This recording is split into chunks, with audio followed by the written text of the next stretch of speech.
హిందూ ధర్మం ప్రేక్షకులకు నమస్కారం.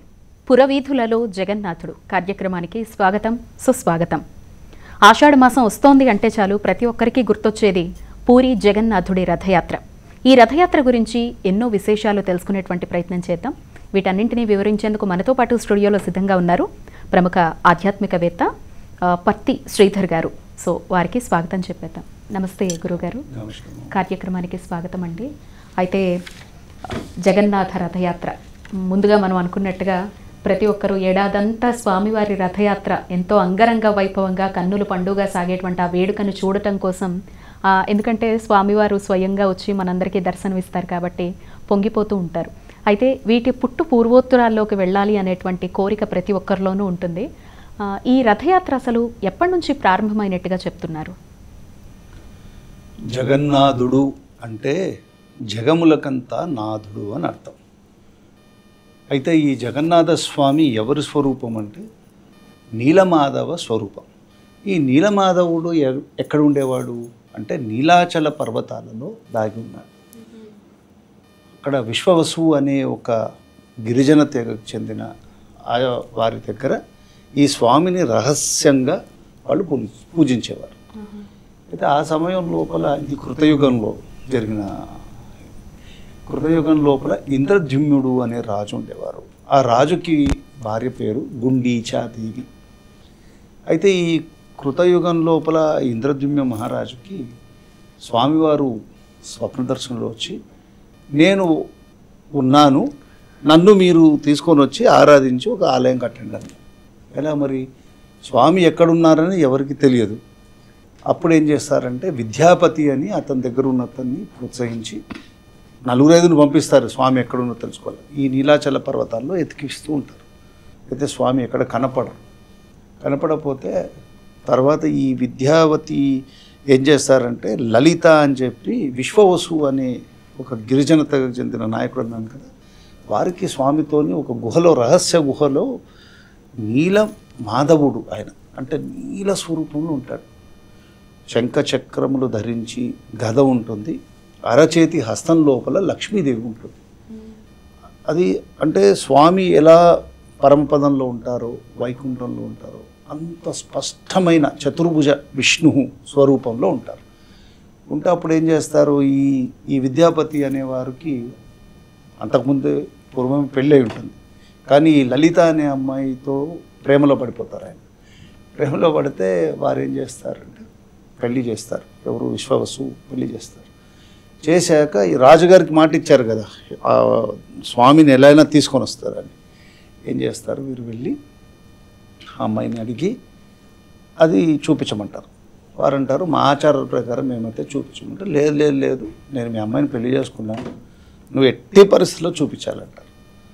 సరే, ఇంకా అల్లుడు గారు కదా, అల్లుడు గారిని ఇతను కాదనలేని పరిస్థితుల్లో ఏమవుతుంది, సరే కళ్ళకు గంతలు కట్టి తీసుకుని వెళ్తారు.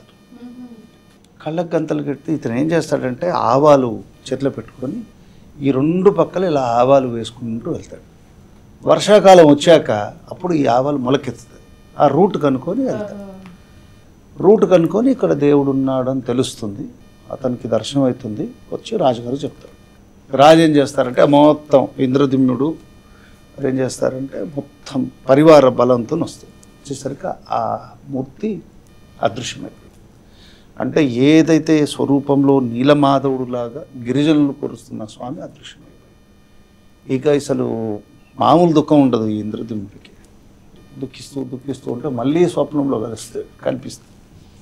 సరే, అయిపోయింది ఇది, నువ్వు నన్ను పట్టుకోవాలనుకున్నావు, అలా కుదరదు, ఈసారి నేను వస్తాను, దారు రూపంలో అంటే చెక్క రూపంలో వస్తాను, సముద్రం లోపల ఓడరేవు ఒరిస్సా, సో ఆ సముద్ర రూపంలో పూరి ప్రాంతం లోపల నేను రాబోతున్నాను అని చెప్తాను. ఈ రాజు మళ్ళీ వెళ్తారు. వెళ్ళేసి ఆ ఓడరేవు ప్రాంతం లోపల స్వామి యొక్క చక్రము, నాగలి, తర్వాత కొంచెం ఆ స్వరూపంలో ఉన్న ఈ దారు అంటే చెక్క రూపంలో వస్తారు. ఆ రూపం వస్తుంది కానీ దాన్ని ఎవరు చేయాలి? ఎవరు చెప్పినా కూడా వారు చేయలేని పరిస్థితి ఉంటుంది స్వామి. ఆ పరిస్థితులు ఏమిటంటే అనంతవర్మ అని చెప్పి విశ్వశిల్పి వస్తారు. అతను ఏం చేస్తారంటే నేను కడతాను, అయితే ఒక కండిషన్, 21 రోజుల వరకు ఎవరు రాకూడదు లోపలికి. ఈ గుండిచాదేవి ఈయన భార్య ఉంటుంది కదా, ఆమె ఏం చేస్తుంటే ఒక 15-18 రోజులు బాగానే ఉంటుంది.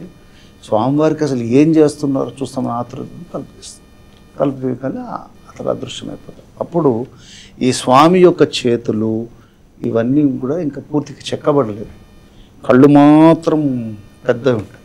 పుండరీకాక్షుడు అంటారు పరమాత్మని.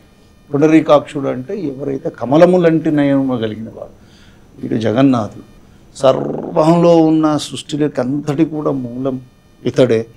ఒక సంబంధ బాంధవ్యం గురించి ఇక్కడ వచ్చారు. ఈ వచ్చిన వాడు ఏం చేయాలి, ఆమె చెప్పింది. తర్వాత నారద మహర్షి ఇతడు ఏం చేస్తాడు, బ్రహ్మకు తప్పచేస్తాడు కృతయుగంలో, ఎలాగనే ఆలయం నిర్మిస్తాడు. సరే రాని బ్రహ్మలోకానికి వెళ్తాడు. వచ్చేసరికి కొన్ని యుగాలు గడిచిపోతుంది. ఈ గుండిచాదేవి వెళ్ళిపోయింది, మొత్తం సర్వం అక్కడ ఉన్న వాళ్ళందరూ వెళ్ళిపోయారు. ఆ తర్వాత మళ్ళీ ఒక రాజు, ఆయన భార్య కూడా గుండిచాదేవి. ఈ పైన వాడు ఏం చేస్తాడంటే ఈ స్వామిని పట్టుకుంటాడు కదా, ఇంద్రద్యుమ్నుడు తీసుకోవడానికి వచ్చాడు కదా, అతను ఏం చేస్తాడు, నాకున్న ఈ అహంకారం వల్ల ఆ విశ్వవస్తుని నేను బాధించాను, కాబట్టి నా వంశంలో ఉన్న ఎవరికి కూడా నన్ను నిర్వంశం చేసేయమంటాడు. నాకు అసలు వంశమే వద్దు, నా వంశంలో ఉన్న వాళ్ళు ఏం చేస్తారు, దేవుడు నాది అంటాడు, ఆలయం మీద ఒక హక్కు వస్తుంది, కాబట్టి నిర్వంశం చేసేయమంటాడు. ఇక్కడ స్వామిని ఇదేం కోరికయ్యా అంటాడు, నిర్వంశం చేస్తాడు. చేసినప్పుడు ఈ అమ్మ ఉంది కదా గుండిచ, ఆయన భార్య, స్వామి నాకు నిర్వంశం అయిపోయింది, మా పరిస్థితి ఏంటని అడుగుతుంది. అప్పుడు నేను, బలరాముడు, సుభద్ర, వాళ్ళు ముగ్గురు, అంటే బాల్య రూపంలో ఉన్న దశ అది, మేము 9 రోజులు ఆషాఢ విద్య నాడు బయలుదేరి మీ గుండిచాలయానికి వచ్చి మాతృగర్భంలో వెళ్ళిన భావనతో మీ ఇంట్లో ఉంటాము 9 రోజులు. ఆ తర్వాత మళ్ళీ వస్తారు. ఆ వచ్చే విశేషాలు అసలు ఈ జగన్నాథుడి గురించి మనం చూస్తే మామూలుగా ఆ స్వరూపం చూస్తే ఏమిటో అట్లా ఉంది అనిపిస్తుంది. కానీ నిజమైన తత్వాన్ని అర్థం చేసుకున్నప్పుడు ఆ స్వామి నిజమైన స్వరూపంలో మనల్ని అందరినీ కౌగిలించుకోవడానికి వచ్చి ఉన్నాడు అనేది అంటే మామూలు మచ్చుతునగా చెప్పాను. మీరు ఇంకేమైనా ప్రశ్న ఉంటే దాని తగ్గట్టు చెప్పండి. అయితే ప్రతి యుగంలో కూడా శ్రీ మహావిష్ణువు ఏదో ఒక అవతారంలో వచ్చి మానవుల్ని రక్షించడం కోసం వస్తూనే ఉన్నారు, ఎలా ఉండాలి అని తెలపడం కోసం వస్తూనే ఉన్నారు. ఈ కలియుగంలో చూస్తే ప్రత్యక్ష దైవంగా వెంకటేశ్వరుడిగా కొలువై ఉన్నారు. ఈ పక్క స్వామివారిలో ప్రాణశక్తే ఉంది అనేంతగా నిరూపిస్తూ పూరి జగన్నాథుడిగా ఇప్పుడు రథయాత్ర చూసేటువంటి భాగ్యాన్ని ఇస్తూ ఉంటారు. అయితే ఈ పూరి ప్రత్యేకంగా ఈ ప్రాధాన్యత, దీనికి ఉండేటువంటి ఆధ్యాత్మికతకు దీన్ని మనం ఎలా అర్థం చేసుకోవాలి అసలు పూరి క్షేత్రానికి సంబంధించి? పూరి క్షేత్రాన్ని మనం ఏ విధంగా కూడా అంటే అదొక అలౌకికమైన విశ్వాసం. భగవానుడు సాక్షాత్తు అక్కడ వచ్చి ఉన్నారు అనేది కృతయుగంలో ఇంద్రద్యుమ్నుడు, ఆ తర్వాత అనంత చోడవర్మం గంగదేవుడు, కళింగ రాజులందరూ కూడా ఈ పూరి భగవానుడితో ఒక సంబంధం వచ్చేసింది. ఈ ఆలయం లోపల ఎప్పుడైతే ఆ స్వరూపం ఉందో, ఆ స్వరూపం వచ్చేసిందో, ఆ స్వరూపాన్ని స్వామివారు అలా కనపడడానికి ఇష్టపడ్డారు. అక్కడ మహాలక్ష్మి లేదు, సుభద్ర ఉంది, బలరాముడు ఉన్నాడు. ఎందుకు అలా ఉన్నారు అని మనం ఆలోచిస్తే, స్వామివారు అంటే మధురకి వెళ్ళిపోయారు. ఎక్కడి నుంచి, గోకులం నుంచి, బృందావనం నుంచి మధురకి వెళ్ళిపోయారు. తర్వాత ఎప్పుడు కూడా గోపికల్ని చూడడానికి అతడు గోకులానికి కానీ బృందావనం కానీ వెళ్ళలేదు. అంటే చివరి దశల్లో స్వామివారు ఏం చేశారంటే ఈ పూరికి వచ్చేసి ఉన్నారు. ఆ దగ్గర ప్రాంతంలోనే వారు అక్కడికి వెళ్ళి పరలోకానికి నిష్క్రమించినారని ఒక కథనం ఉంది. కాబట్టి భగవంతుడి యొక్క స్వరూపం ఏదైతే ఉందో ఆ స్వరూపాన్ని మనం ఎవరు స్పర్శ చేయలేము. అలాంటిది స్వామి ఏం చేశాడు, ఆ దారు రూపంలో వచ్చి, అంటే ఒక చెక్క రూపంలో వచ్చి అందరూ తనని కౌగులించుకునే విధంగా ఒక సంబంధ బాంధవ్యాన్ని ఏర్పరచుకున్నాడు. కాబట్టి అతడు జగన్నాథుడు అనడానికి కేవలం అన్ని వర్గాలు, అన్ని మతాలు, అన్ని కులాలు, అసలు ఆ జగన్నాథుడికి మహమ్మదీయులు ఎక్కువ భక్తులు ఉన్నారు. అంత గొప్ప యాత్ర. ఇప్పుడు ఈరోజు ఈరోజు ప్రారంభమైన ఈ యాత్ర ప్రతివారు జై జగన్నాథ అని పిలుస్తారు. పిలిచిన ఆ రథం కదలదు. ఆ రథం ఎలా నిర్మాణం చేయాలని అది మళ్ళీ చూస్తాము. అయితే ఆ రథం కదలదు. కొన్ని లక్షల మంది లాగినా కదలదు. ఎందుకంటే వారి సంకల్పం లేకుండా ఏ రథం జరగదు. ఏనుగులతో కూడా రాగిస్తారు. ఆఖరికి రాజు వచ్చి వినదు. ఆయన సంకల్పం ఉంటే ఆ రథం వెళ్తుంది. 3 కిలోమీటర్ల దూరాన్ని పొద్దున్న నుంచి సాయంత్రం అవ్వచ్చు. ప్రతి వారికి ఆ రథాన్ని లాగే అవకాశం ఉంది. ఒక మంచి సంబంధాన్ని భగవంతుడు భక్తులతో పెట్టుకున్నాడు. అది పూరిలో ఉన్న విశేషం. అర్చామూర్తే వచ్చేస్తున్నాడు, ఒక మూల విరాట్ వచ్చేస్తున్నాడు. వేరే ఉత్సవాల లోపల ఏంటంటే అర్చామూర్తి వస్తాడు. ఇక్కడ మూల విరాటే బయటకు వస్తున్నాడు కాబట్టి భగవంతుడితో సత్సంబంధం తెలియజేస్తాడు. మనతో పాటు మరిన్ని విశేషాలు అందించేందుకు ప్రముఖ ఆధ్యాత్మికవేత్త శ్రీ తిరునగరి గోపీనాథ్ గారు కూడా జాయిన్ అవ్వడం జరిగింది. వారికి స్వాగతం చెప్పేద్దాం. నమస్తే గోపీనాథ్ గారు. నమస్కారం అండి. కార్యక్రమానికి స్వాగతం అండి. అయితే జగన్నాథుడి గురించి మాట్లాడుకుంటూ ఉన్నాము. స్వామివారి ఆ క్షేత్రానికి సంబంధించి స్వామివారు రావడం వెనుకున్నటువంటి పురాణ కథ కూడా గురువుగారు తెలియజేయడం జరిగింది. అయితే ఎవరికైనా ముందుగా ఆకట్టుకునేది మనకి ముఖ్యంగా దేవుడు అని అనగానే ఒక శిల రూపంలో ప్రాణాన్ని మనమంతా ఆస్వాదిస్తూ ఉంటాము, లేదా ఎవరి మానసిక భావన ద్వారా అలా చూస్తూ ఉంటారు. అయితే తన హృదయ స్పందన కూడా ఈనాటికి అందులో ఉందని నమ్ముతూ స్వామివారు ఆ విచిత్రమైనటువంటి రూపము లోపల గురుగారు అన్నట్టుగా మహాలక్ష్మితో కాకుండా సుభద్రమ్మతో ఉండడానికి గల పురాణ ప్రాశస్త్యం ఒక్కసారి మీ మాటల్లో తెలుసుకోవాలనుంది. తప్పకుండా. శ్రీ గురుభ్యో నమః. జగన్నాథుడు అంటేనే సర్వ జగత్తుకి ఆయన ఒక విచిత్రమైనటువంటి ఆలయాల్లో ఈ పూరీ జగన్నాథ స్వామి ఆలయం చాలా విశేషమైందండి. అలాగే ఈ రోజుకి జగన్నాథుడు అక్కడ కొలువై ఉన్నాడని ప్రతి ఒక్కరం కూడా నమ్మాలి. అటువంటి దివ్యక్షేత్రం చారుధామ్ యాత్రల్లో పూరి ఒక విశేషమైనటువంటి క్షేత్రం. అలాంటి జగన్నాథస్వామి ఆవిర్భవించడానికి అంటే కృతయుగానికి ముందు నుంచి ఈ ఆలయం ఉన్నట్టుగా మనకు చరిత్ర చెప్తుంది. అంటే సహజంగా రామాయణానికి మహాభారతానికి కూడా ముందు నుంచే ఈ యొక్క ఆలయం నిర్మాణమై ఉన్నట్టు. ఇంద్రద్యుమ్నుడు అనేటువంటి ఒక రాజుకి మరి ఆయన రాజ్య పరిపాలన చక్కగా చేసుకుంటూ కూడా ఆయన జీవితంలో ఒక బ్రహ్మాండమైనటువంటి ఒక కార్యక్రమం చేయాలని ఒక కోరిక తీరక ఆయన ఆసక్తిగా ఉన్నటువంటి రోజుల్లో ఆయనకి మనసుకు ఒక పెద్ద దేవాలయం అంటే ప్రపంచంలో ఎక్కడా లేనటువంటి విధంగా కట్టాలి. అంటే యూనిక్గా ఉండాలి. ఆలయం ఎలా ఉండాలి అంటే ఎక్కడ ఆలయం కట్టినా దాంట్లో మీరు అన్నట్టు శిలా విగ్రహాలు ఉత్సవమూర్తులు పెడతారు. కానీ నేను కట్టబోయే ఆలయంలో కరచరణములతో స్వామి వచ్చి ఉండాలని ఆయన కోరుకున్నాడు. సాధ్యపడుతుందా అండి? కానీ ఆయన కోరిక అలా కోరుకున్నాడు ఇంద్రద్యుమ్నుడు. అంటే సాక్షాత్తు వైకుంఠం నుంచి శ్రీమన్నారాయణుడు కరచరణములతో వచ్చి ఉండాలి అనేటువంటి సంకల్పం ఇంద్రద్యుమ్నుడు పెట్టుకున్నాడు. ఆయన ప్రత్యేకంగా శంఖచక్ర గదావాసుడై వైకుంఠంలో ఎలా అయితే ఉంటాడో చక్కగా మాట్లాడుతూ ఆయన అందరినీ అనుగ్రహిస్తూ ఆయన దివ్య దర్శనాన్ని పొందింపు చేయాలని ఇంద్రద్యుమ్నుడు కోరుకున్నాడు. అంటే అది జరుగుతుందా జరగదా అనేది భగవత్ నిర్ణయం అండి. అందుకని ఆయన సంకల్పం అంటే చూడండి, దాన్ని రజోగుణం అంటారు. చాలామందికి నాకు మాత్రమే భగవంతుడు అనుగ్రహించాలి, ఇంకెవరికి అనుగ్రహించకూడదు. నేను మాత్రమే కట్టబోయే గుడి ప్రపంచంలో యూనిక్గా ఉండాలి. చాలామంది చూడండి, నేను పెట్టబోయే పేరు మా పిల్లలకి ఇంకెక్కడా ఉండకూడదు. ఆ పేరు కోసం వాడు కొన్ని నెలల పాటు తాపత్రయపడతాడు. అలాగనే మరి రాజుల్లో ఈ రజోగుణం ఉందంటే ఆయన ఈ ఉజ్జయిని నగరంలో ఉన్నటువంటి ఈ రాజు అతి బ్రహ్మాండమైనటువంటి రాజ్య పరిపాలన చేస్తూ ఈయన కోరిక తీర్చడం కోసం ఎంతో తపస్సు చేశాడు. చేసి ఎన్నో రోజులు మరి భగవత్ సంకల్పం కోసం ఆయన తపస్సు చేస్తూ ఉండగా స్వామి స్వప్నంలో సాక్షాత్కరించి, ఓ ఇంద్రద్యుమ్న, నీవు చేయబోయేటువంటి ఏదైతే సంకల్పం ఉందో నేను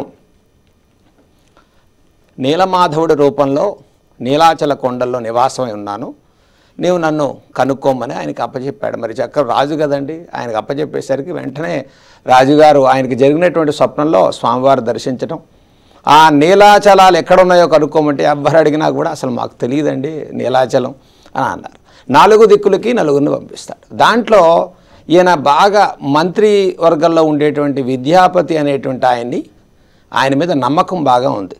ఆయన కూడా ఒక దిక్కుకు పంపిస్తాడు. మరి 3 తిరిగి వచ్చేసారు 2వ రోజుకి. అయ్యా, ఎవరిని అడిగినా కూడా ఈ నీలాచలం తెలియదు అన్నారు, అసలు ఆ కొండలు ఎక్కడున్నాయో తెలియదు, ఈ ఈ నీలాచలం కానీ నీలమాధవుడి గురించి కానీ తెలియదన్నారని చెప్పాడు. కానీ ఈ రాజుగారికి మాత్రం ఈ మంత్రి మీద అపారమైన నమ్మకం ఉంది, ఖచ్చితంగా మనకి మంచి వార్త చెప్తాడని. ఆయన మనస్సులో ఉన్న అగాఢమైనటువంటి భగవత్ సంకల్పం ఏదైతే నెరవేర్చాలని రాజు పట్టుదలగా ఉన్నాడో, ఎన్నో రోజులు ఆయన భోజనం లేకుండా ఆ స్వామిని మనసులో ఆయన సాక్షాత్కారం కోసం, ఆయన ఆలయ నిర్మాణం కోసం పరితపించాడు చివరి రోజులు.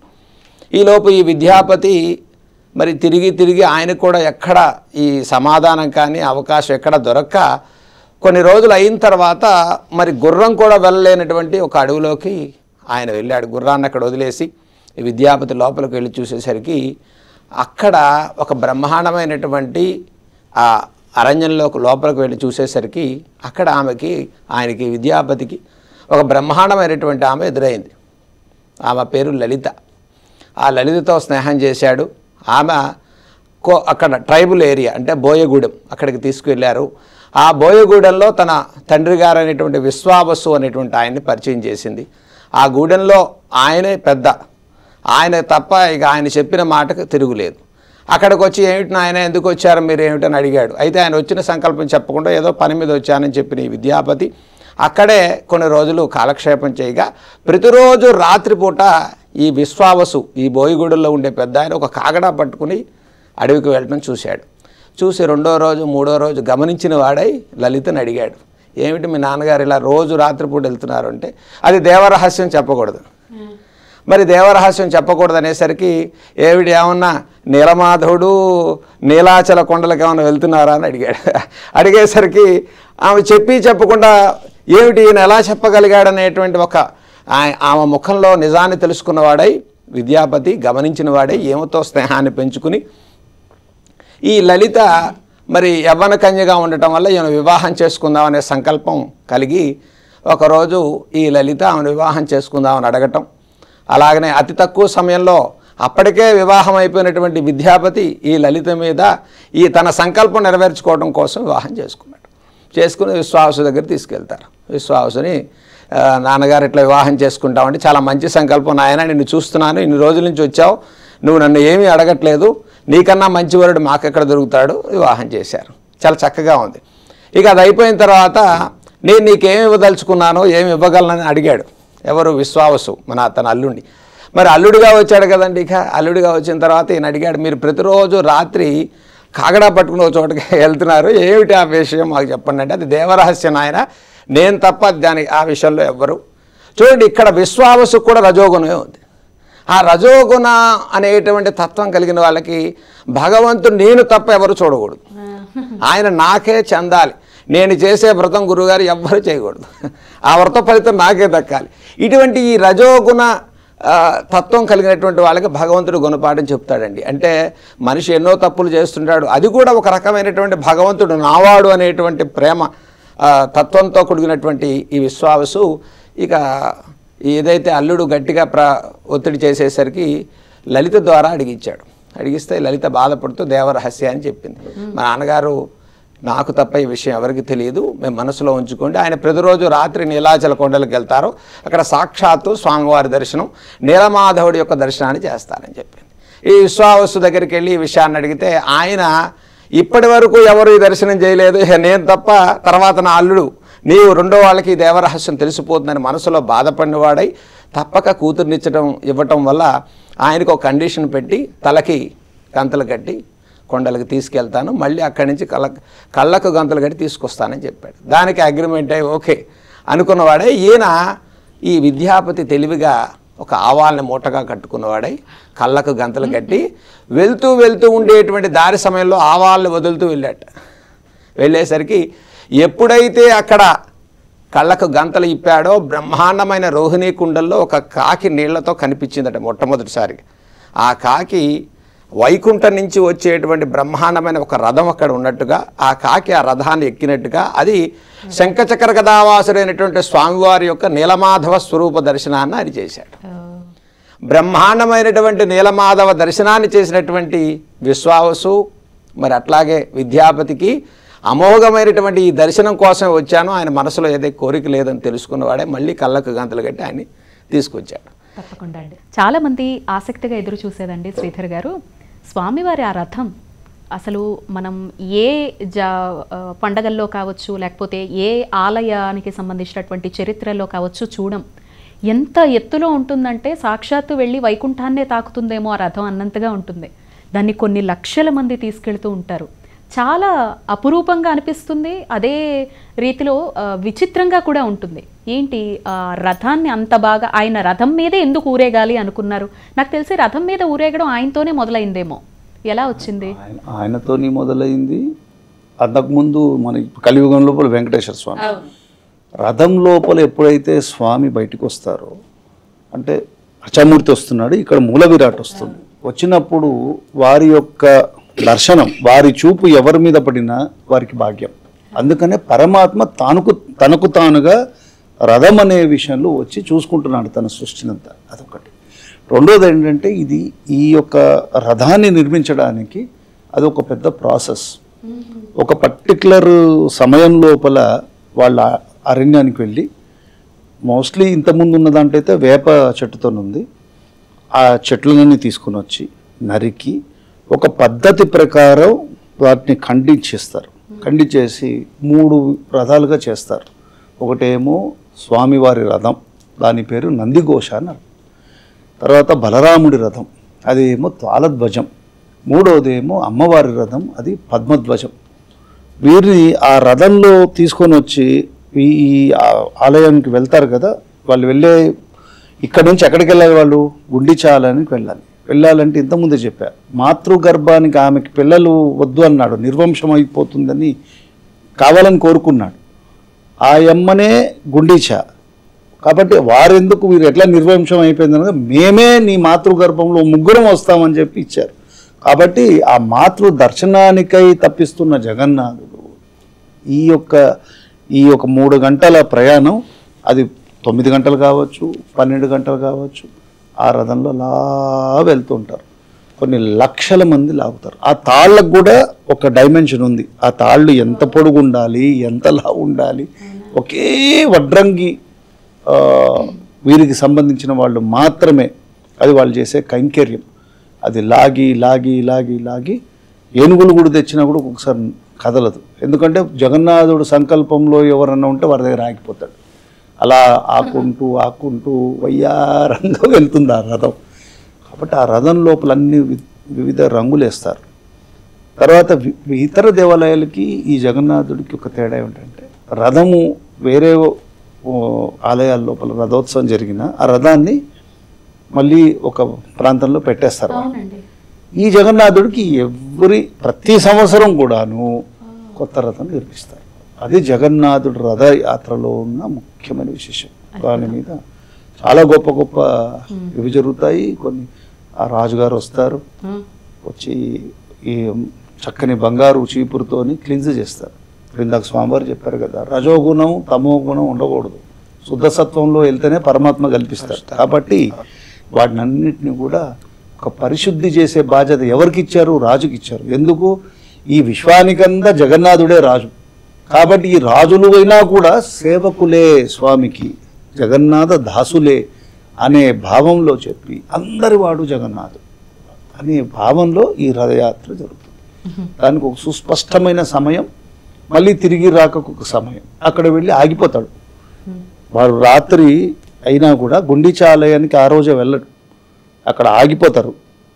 మళ్ళీ పొద్దున్నే తీసుకొని వెళ్ళి ఆ గుండిచా ఆలయంలో ఉండి వారికి అన్ని ఆహార భోజనాలు ఇత్యాది ఇచ్చి తర్వాత మళ్ళీ ఇంకొక ద్వారం ద్వారా వస్తారు.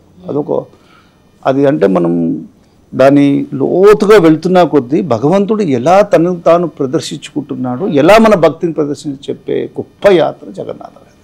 అద్భుతం అండి. అయితే గోపీనాథ్ గారు, ఇంతకుముందు మీరు చక్కగా పురాణ కథ చెప్తూ వచ్చారు. లోపల బలభద్ర సుభద్ర వీరిద్దరితో స్వామివారు ఉండడం ఏంటి విచిత్రంగా? బయట రథంలో దర్శనం ఇచ్చేటప్పుడు కూడా ఎవరి రథం వారిది అన్నట్టుగా, వాటికి మళ్ళీ ప్రత్యేకమైనటువంటి రంగులు, వీటన్నిటిని ఎలా అర్థం చేసుకోవాలి ఆధ్యాత్మికంగా? సహజంగా అండి, పరమాత్మ ఏది చేసినప్పటికీ కూడా దానికి ఒక అర్థం ఉంటుంది, అంతే కదా.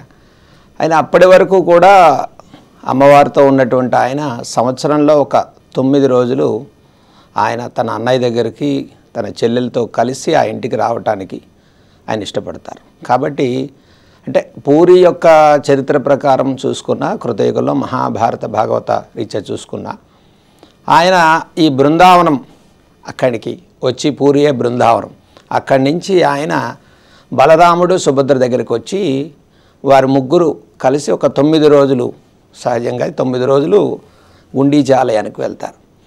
అక్కడికి వెళ్ళటానికి ముందు అసలు ఈ సుభద్ర బలరాముడు పరమాత్మ ముగ్గురు అక్కడ ఉండటం అనేది చాలా విశేషం. ఎందుకంటే అన్నయ్యతోనూ చెల్లెలతో కలిసి ఉండటం కోసం ఆయన సంవత్సరంలో ఒక 9 రోజులు అంటే దేవతా కాలాలు 9 నెలలు అనుకోండి. ఆయనకి ఇప్పుడు 9 రోజులు, ఆయనకి మనకి 9 నెలలు అయితే ఆయనకి 9 రోజులు. ఇప్పుడు ఆ గుండీచాకి ఆయన వరం ఇచ్చారు కదా, అసలు నాకు నిర్వంశం గురుగారు అన్నట్టు నిర్వంశం కావాలని ఆమె కోరుకుంది. ఎందుకంటే నా తర్వాత వాళ్ళు ఎవరు కూడా నిన్ను ఆరాధన చేయకూడదు, ఇంకా నాతోనే నా పేరే ఇంద్రద్యుమ్నుడిగా నేను ఆలయం కట్టాలనే పేరు ఉండటం కోసం ఆయన గుండీచా గర్భంలో 9 రోజులు ఉండటం కోసం ఆయన వరం ఇస్తారు. సాక్షాత్తు పరమాత్మ చెప్తాడు, నేను సుభద్ర బలరాముడు. ఎందుకు వారు ముగ్గురు రావాలని నిర్ణయించుకున్నారు, స్వామి ఒక్కడే రావచ్చు కదా అంటే, స్వామి మహాభాగవత కథనం ప్రకారం చూసుకున్నప్పటికీ కూడా సహజంగా అండి ఎవరు పుట్టింటికి వచ్చినప్పుడు వారికి ఆనందం కలుగుతుంది, అంతే కదా. సరే ఎంతకాలం అత్తగారింట్లో ఉన్నప్పటికీ కూడా తన పుట్టింటికి వస్తే ఆ ఆనందం వేరు. తన అన్నయ్యతో తన చెల్లెలతో గడిపేటువంటి ఆ ఆనందం అనేది జీవితంలో ఎవరికి రాదు. అయితే రాధాదేవి కానీ వీరందరూ కూడా చూసిందట, అమ్మవారికి చెప్పాట నేను 1 రోజులో వచ్చేస్తానని. కానీ ఇక్కడ చూస్తే 9 రోజులు రాడిన 9 రోజులు అన్నయ్యతో చెల్లెలతో కలిసి అక్కడే ఉంటారా మీరు 9 రోజులు, సరే ఉండండి ఎలా ఉంటారో చూస్తాను. అదొక పెద్ద కథ. ఇప్పుడు ఈ రథయాత్రలో అదొక విశేషమైనటువంటి సేవ. హేరా ఉత్సవం అనేటువంటి ఉత్సవం ఉంటుంది. ఆ ఉత్సవంలో చాలా విశేషమైనటువంటి ఉత్సవం అన్నమాట. అలానే స్వామివారు తన చెల్లెలతో అన్నయ్యతో గడిపి మరి అక్కడి నుంచి ఎప్పుడైతే బృందావనం నుంచి వచ్చినటువంటి స్వామివారికి ద్వారక నుంచి వచ్చేసిన తర్వాత స్వామి ఇంకా మళ్ళీ అక్కడికి వెళ్ళలేకపోయేసరికి ఒక గ్రహణ సమయంలో మహాభాగవత రీత్యా కూడా గ్రహణ సమయంలో బలరాముడు సుభద్రతో కలిసి గ్రహణ స్నానానికని ఆయన ద్వారక వెళ్ళినప్పుడు ఆయన ప్రతిరోజు ఏ శబ్దమైనా పరమాత్మ వస్తున్నాడు చూడాలి, కృష్ణుడు ఉండాలి, కృష్ణుడితో ఉండాలి, కృష్ణ పరమాత్మ మాతో ఉండాలి, ఆయనతో ఉంటే మాకు బాగుంటుందని అనుకునే అందరూ గోపికలు అందరూ కూడా ఎదురు చూస్తూ ఉండేవారు అన్నమాట. అయితే ఆయన మళ్ళీ గ్రహణ సమయంలో గ్రహణ స్నానానికి వచ్చారని, అదే రథయాత్రని.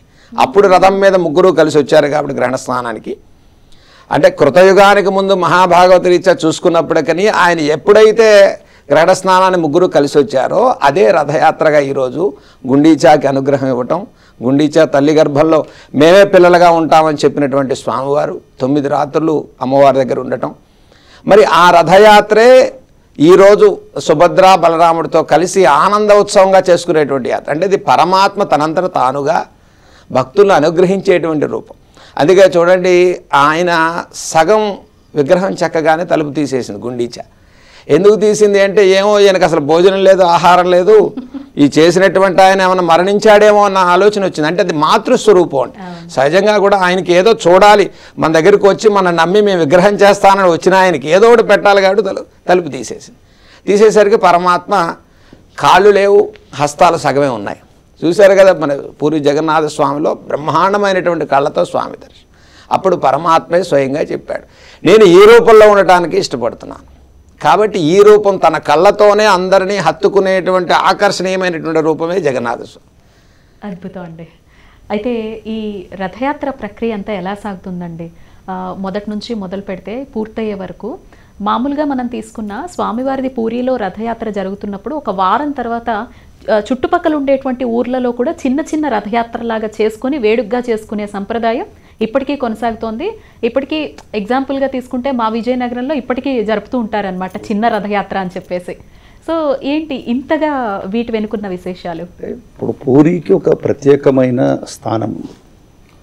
ఈ జ్యేష్ఠ పౌర్ణమి నాడు ఆ మూల విరాటులు ఎవరైతే ఉన్నారో ఈ ముగ్గురిని తీసుకొని వచ్చి ఆలయం ముందర పెడతారు.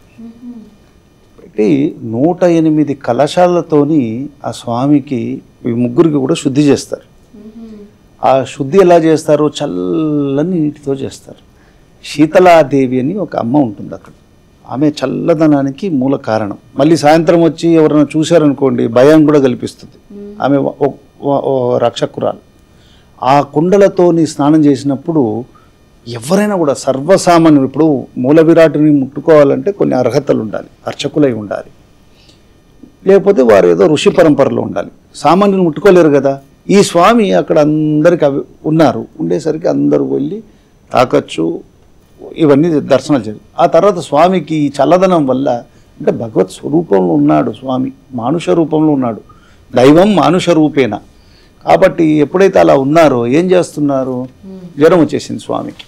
ఆ జ్వరం వస్తే, ఆ జ్వరం వచ్చినప్పుడు రహస్యంగా లోపల తీసుకుపోయి ఆ స్వామివారికి ఒక 15 రోజుల వరకు వారు బయటికి రారు. ఆయనకి మొత్తం ట్రీట్మెంట్ జరుగుతుంది, వైద్యులు వస్తారు, రాజవైద్యులు. మొన్న ఒక 4-5 సంవత్సరాల కిందట స్వామివారికి 101 ఫీవర్ ఉందని కూడా వార్తల్లో వచ్చింది. కాబట్టి అలా చేస్తారు. చేసి ఏం చేస్తారంటే పథ్యం పెడతారు స్వామివారికి, ఏమీ ఆహారం ఇవ్వరు. ఆ సమయం లోపల ఎవరు కూడా పూరి లోపల ఉండే పరిస్థితి లేదు.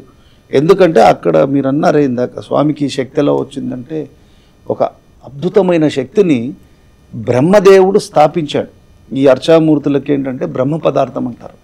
ఆ పదార్థాన్ని నలుగురుకి, ఒక అత్యంత ముసలివానికి, మిగతా వాళ్ళకి కళ్ళకు గంతలు కట్టేస్తారు. కట్టేసి ఈ స్వామి అక్కడ పక్కనున్న ఇవన్నీ చేసి నూతనమైన ఈ ట్రాన్స్ఫరెన్స్ చేస్తారు.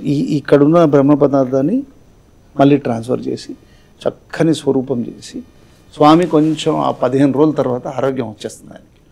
ఆరోగ్యం వచ్చినప్పుడు ఈ పాండాలు అంటారు. పాండాలు అనేవాళ్ళు ఎవరు, ఇందాక స్వామివారు చెప్పారు, విశ్వావసు వంశంలో మొదటి భార్య ఉంది, రెండో భార్య ఉంది.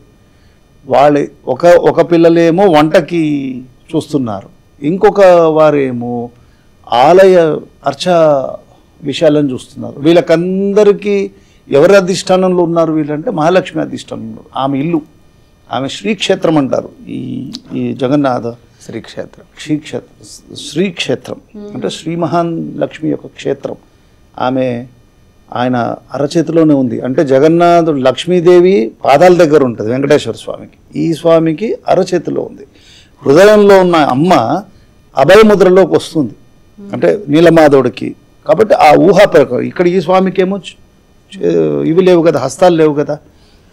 తీసుకొని వచ్చి ఎప్పుడైతే ఇక్కడ తిష్టింపజేస్తారో అప్పుడు నుంచి ఒక ఘోష, నంది ఘోష అంటారు కదా, ఆ విధమైన ఘోష, జగన్నాథ జగన్నాథ జగన్నాథ అని చెప్పి వెళ్తారు. మిగతా ప్రాంతాల్లో అంతా కూడా చేస్తూ ఉండొచ్చు, ఎందుకంటే ఏది చేసినా కూడా ఇది ఒరిజినల్ కదా, అక్కడున్న ఆ భావనలో వాళ్ళు చేస్తూ ఉంటారు. అందరూ వచ్చి ఆ జగన్నాథుడి దగ్గర కలవాలి. అన్ని నదులు వచ్చి సముద్రంలో ఎలా కలుస్తాయో, జగన్నాథుడుగా ఓడరేవు దగ్గరనే ఉన్నాడుగా. కాబట్టి వాళ్ళందరూ వచ్చి ఈ స్వామిని దర్శించుకొని కౌగులించుకొని ఆనందంతో మొత్తం సాంప్రదాయాలన్నీ కూడా అక్కడ స్వరూపం కనిపిస్తుంది. ఇంకొక గొప్ప విషయం, ఎందుకు ఇంత పులకరించిపోతున్నాడు స్వామి అంటే, తన స్వరూపంలో ఉన్న చైతన్య మహాప్రభు రాధాదేవి భావంలో వచ్చి అక్కడ నృత్యం చేశారు. అందుకని అది గ్రోత్ ఫర్ ఇస్కాన్కి మూలమైంది. ఇవాళ జగన్నాథ్ జగన్నాథ్ జగన్నాథ్ అన్నారు. ఇస్కాన్ వాసులు అంటే ఆ ప్రేమికులందరూ కూడా ఎందుకు జగన్నాథుని ఇస్కాన్ వారు ప్రేమిస్తున్నారంటే, అక్కడ గౌడీయ సాంప్రదాయానికి చెందిన చైతన్య మహాప్రభు వచ్చి రాధాదేవి స్వరూపంలో ఆ విరహాగ్ని స్వామికి తట్టుకోలేక అక్కడ నృత్యం చేస్తారు.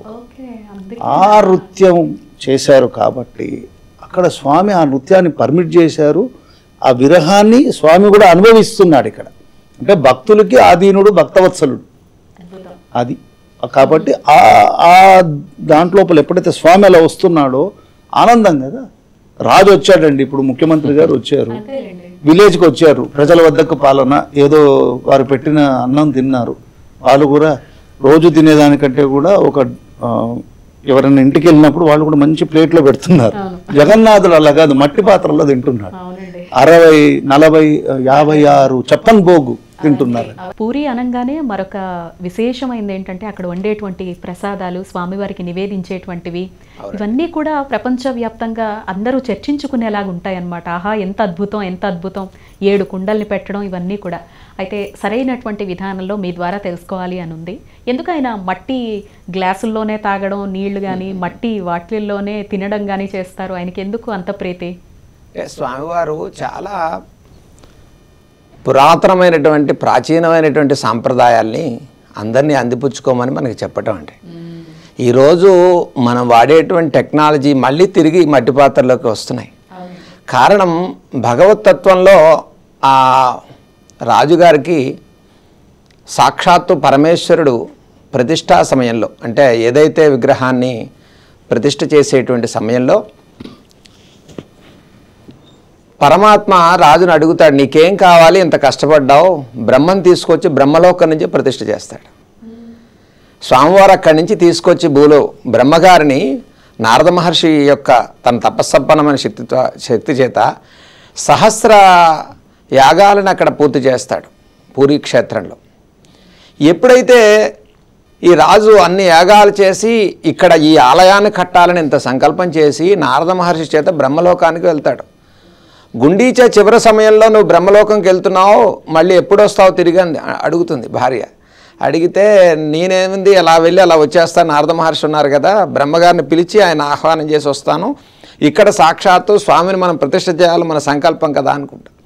మరి బ్రహ్మలోకంలోకి వెళ్ళినటువంటి ఎప్పుడైతే బ్రహ్మలోకానికి నారద మహర్షితో పాటుగా ఈ రాజుగారు కూడా వెళ్ళేసరికి ఈ రాజుగారికి లోకానికి మన లోకానికి బ్రహ్మలోకానికి సమయం మారిపోతుంది. కొన్ని వేల యుగాలు గడిచిపోతుంది భూలోకంలో. పూరీ జగన్నాథ క్షేత్రం ఆలయ నిర్మాణం పూర్తయిపోవటం, ఆలయం కట్టడం, కొంతమంది రాజులు రావటం, దాన్ని పాలన చేయటం, కొన్ని సంవత్సరాలు కొన్ని యుగాలు గడిచిపోతుంది. ఇక్కడ గుండీచా ఉండదు, రాజులు ఉండరు, ప్రజలు ఉండరు. బ్రహ్మగారి దగ్గరికి వెళ్తాడు, బ్రహ్మగారిని ఆహ్వానం చేస్తాడు. బ్రహ్మ ఖచ్చితంగా మా పరివారంతో వచ్చి నేను ప్రతిష్ఠ చేస్తానని చెప్తాడు. స్వర్గధామం అని ఉంటుందండి ఇప్పటికి కూడా పూరిలో. ఆ స్వర్గధామం దగ్గర బ్రహ్మగారు అక్కడికి వస్తారు. అక్కడికి వచ్చే సమయానికి ఈ పూరీ క్షేత్రంలో ఏమీ లేదు. ఇక్కడ బలబానుడు అనేటి ఒక రాజుగారికి గుర్రం మీద వెళ్తూ ఉంటే గుర్రం మీద కింద పడి అక్కడ ఒక అతీతమైన శక్తి ఆయన కిందకి లాగుతుంటే దాన్ని తవ్వి చూస్తే ఒక సుదర్శన చక్రం, ఒక దేవతా ఆలయం కనిపిస్తుంది. దాన్ని ఆయన నిర్మాణం చేసి దాంట్లో జగన్నాథుని పెట్టి ఆయన అర్చన చేస్తుంటాడు. అప్పటికే చేసి ఉండేసరికి ఈ రాజుగారికి ఆయనకి ఇద్దరికి వాదోపవాదాలు. ఈ ఆలయం నేను కట్టానంటే నేను కట్టాను. దీనికోసం సాక్షి స్వరూపాలు ఎవరున్నారని అడిగితే పూరీ క్షేత్రంలో ఉన్నటువంటి ఒక తాబేలు, ఒక కాకి, ఒక పారిజాత వృక్షం అంటే ఇప్పటికి కూడా ఉంటుంది. ఈ మూడు ఆ సాక్ష్యం చెబుతాయి. లేదు ఇది రాజుగారు ప్రతిష్ఠే, అప్పటి నుంచి సంకల్పం చేసింది ఆయనే. ఎప్పుడైతే ఈ సంకల్పం కరెక్ట్ అని చెబుతారో బ్రహ్మగారు రానే వస్తాడు స్వర్గధామం నుంచి. నాయన ఆ ప్రతిష్టా కార్యక్రమం చేస్తానని చెప్పి స్వామివారికి సాక్షాత్తు జగన్నాథ స్వామి ఏదైతే ఆయన శంఖచక్ర గదావాస రూపాలు ఆ వేప చెట్టు మీద దారు మీద పడ్డాయో అదే రకంగా ఉన్నటువంటి ఆ విగ్రహాలతో చక్కగా దేవతా ప్రతిష్ఠ చేశాడు. ఆ సమయంలో స్వామివారే కొన్ని వరాలు ఇవ్వటం జరిగింది ఈ రాజుకి. నాయన ఏం కావాలి, నా వంశం నిర్వంశం అవ్వాలి.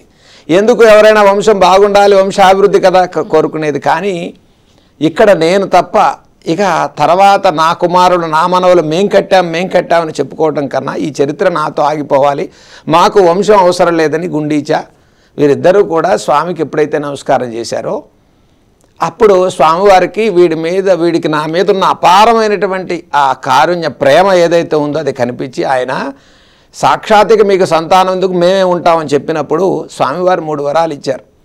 ఏమిటి అంటే ఈ ఆలయాన్ని నా కన్నులతోనే దర్శనం చేస్తాను, కాబట్టి ఏ భక్తుడు వచ్చినా నా కళ్ళు చూస్తే చాలట, స్వామివారి కళ్ళతోనే రక్షరిస్తానని చెప్పాడు. అలాగే స్వామి యొక్క ఆలయానికి రావటమే పూర్వజన్మ సుకృతంగా భావిస్తారు. అటువంటి స్వామి యొక్క నామాన్ని స్మరణ చేసినప్పటికీ నా మహిమాన్వితమైన శక్తి ద్వారా అందరినీ రక్షిస్తానని చెప్పాడు. అప్పుడు ఈ రాజుగారు కూడా కొన్ని కోరికలకు అడుగుతాడు. స్వామి ఈ ఆలయంలో ప్రతిరోజు ఇచ్చిన సేవ ఏ ప్రసాదం చేసి మీరు చేయి కడుక్కోకముందు ఇంకో ప్రసాదం మీరు తినాలి, అది నా కోరిక. కాబట్టి స్వామివారికి రోజుకి 56 రకాల ప్రసాదాలు నివేదన చేస్తారు. స్వామి నేను రాజుగా ఉన్నప్పుడు నా మనసులో కోరిక ఏమిటి అంటే ఏ పాత్ర నుంచి ప్రసాదం వచ్చిందో వచ్చిన పాత్ర ప్రసాదం మళ్ళీ రాకూడదు మీ దగ్గరికి. అలా 56 రకాల ప్రసాదం. మరి 56 ఎందుకండి అని మనకు సమస్య వస్తే గోవర్ధనగిరి స్వామివారు ఎత్తినప్పుడు మహాభాగవత రీత్యా 7 రోజుల పాటు ఇంద్రుడు బ్రహ్మాండమైన పిడుగులు పడే వర్షాన్ని కురిచినప్పుడు ఆయన గోవర్ధనగిరి చిటికిన వేల మీద పట్టుకున్నాడు పరమాత్మ. పట్టుకుని 7 రోజులు యశోదాదేవి రోజుకి 8 సార్లు అన్నం పెడుతున్నాడు తన పిల్లవాడికి. 8 సార్లు అన్నం పెడుతుందట. అయితే ఆ పిల్లవాడు ఈ గోవర్ధనగిరి ఎత్తుకుని 7 రోజులు ఉన్నాడు. ఈ గోపగోపికలందరూ పశువులన్నీ అక్కడ ఉన్న ఎటు వాళ్ళనట్టు వెళ్ళిపోమని 8వ రోజు వర్షం తగ్గిన తర్వాత ఇంటికి వస్తే, నాయన నువ్వు 7 రోజుల నుంచి అన్నం తినలేదురా, 7, 8, 56 రకాల ప్రసాదాలు చేసి స్వామివారిని నివేదన చేసింది. అందుకని అది ఒక ఆచారంగా ఈ రోజుకి స్వామివారికి 500 మంది వంటవాళ్ళు, 300 మంది సేవకులు, 7 పాత్రలు ఒకదాని మీద ఒకటి పెడితే, మరి స్వామి విచిత్రమైనటువంటి ఆలయ ఆ గొప్ప విషయాలలో మహిమల్లో ఈ వంట ప్రసాదం కూడా ఒక మహిమ అండి. ఏమిటి అంటే అన్ని మట్టి పాత్రలే, వాడిన పాత్ర మళ్ళీ వాడరు. ఇక ఆ రోజుతో ఆ పాత్ర మట్టి పాత్ర అంటే ఎప్పటికైనా మట్టి పాత్ర లాంటి మన జీవితం మళ్ళీ మట్టిలో కలిసిపోవటమే. మళ్ళీ పునరపి జననం పునరపి మరణం. అంటే పరమాత్మ ఏమిస్తున్నాడు అంటే నీవు ఎంత భక్తితో నాకు సమర్పిస్తున్నావు అనేది చూస్తున్నాడు అండి. చూడండి, అన్ని రకాల ప్రసాదాలు చేసినప్పటికీ ఒక వృద్ధురాలు ఒకానొక సమయంలో స్వామి దగ్గరికి వచ్చి, స్వామిని ఎలా చూస్తారంటేనండి, ఆయన నేను మీకు చెప్పాను కరచరణములతో కావాలని ఆయన రాజుగారు కోరుకున్నాడు కదా.